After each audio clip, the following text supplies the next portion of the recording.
My second bold take here, my second bold prediction, Omarion Hampton, my ride or die, leads the NFL in rushing touchdowns.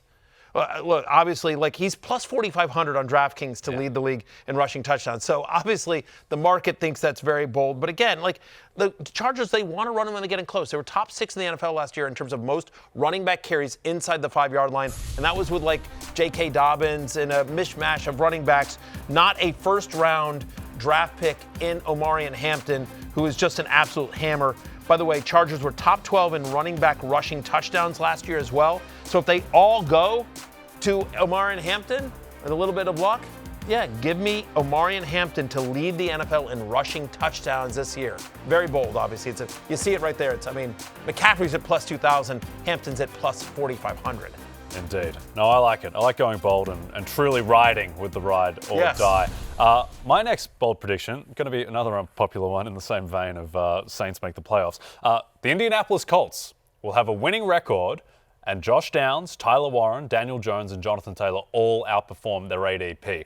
I'm old enough, Matthew, to remember when Shane Steichen was Tyler Goodson's fingertips away from winning the division 2 years ago with Gardner Minshew as his quarterback. I think the Anthony Richardson-Daniel Jones decision, I think it's less about specifically the quarterbacks and more just it's Shane Steichen betting on himself and betting that Daniel Jones is going to execute his system better than Anthony Richardson can. It's not a commentary on their talent levels, and I believe in Shane Steichen. I'll bet on Shane Steichen. I think that this defense is going to be better as well with Lou Anarumo in there, who I think is a bit of a scapegoat in Cincy. Everyone loved Lou Anarumo until last year when he had no talented players outside Trey Hendrickson on their defense, or at least a dearth of talent. So I think that the defense is going to be better. I think the offense with Daniel Jones behind a solid offensive line with a lot of weapons, one of the 5 best running backs in football. I think that the Colts against a pretty easy schedule, they get to 9-8. I think all those guys are going to outperform their ADP.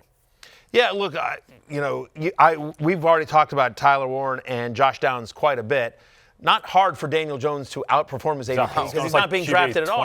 28 or 27 or whatever. All he has to do is run a little bit. As long as he keeps the job. If you knew for a fact that Daniel Jones was starting every single game, he's a very viable QB3. Steichen's good. Yes, that's the thing you should feel most promising about is that Steichen is a good play caller. Yeah, and he's going to get Jones on the move and use his legs as well. I mean, Jones has a top 10 fantasy quarterback season on his resume, and then Jonathan Taylor, he might be the toughest one to outperform ADP, but he's a little bit stay healthy. Yeah, but he's got to stay healthy and a little bit of touchdown luck, and he's right there. I mean, he's also had #1 running back in fantasy season on his resume, Connor. Excellence of Flexecution says he's taking LeBron's parlay, but Matthew's ankles. I like that. So divvying up the pie a little bit, the excellence of Flexecution. I like Flexecution as It's a good username. It's a good username. Very good username. Yeah. Guys, my next bold prediction here, DeAndre Swift finishes as a top 12 running back, despite being drafted as RB25. What do we always say on this show?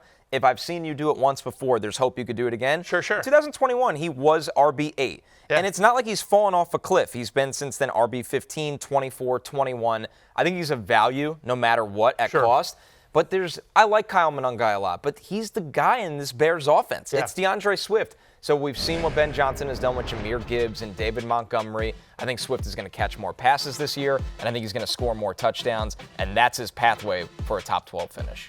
When I did my 10 listed 10 column, which is up now on NBCSports.com and Roto.com, I'm a company man.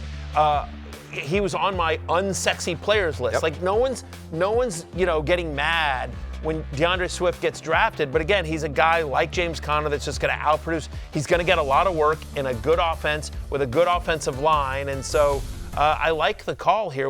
I weirdly think it's not that bold, Connor. It's going to come across as bold, but it's actually not because, again, he's going to get a lot of work in a decent offense, and he's still a reasonably talented player. He should have the volume to do it, and you believe in the play caller. You just have to hope the Bears are good enough. They take the steps they're supposed to take this year that he has that opportunity from touchdown equity.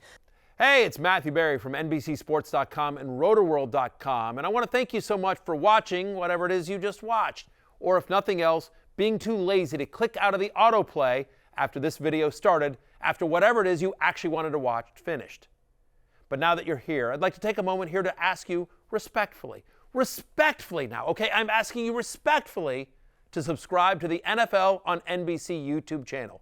You'll get the latest RotoWorld fantasy news headlines, all sorts of great shows, including my own Fantasy Football Happy Hour. So go subscribe now. Again, I'm asking respectfully.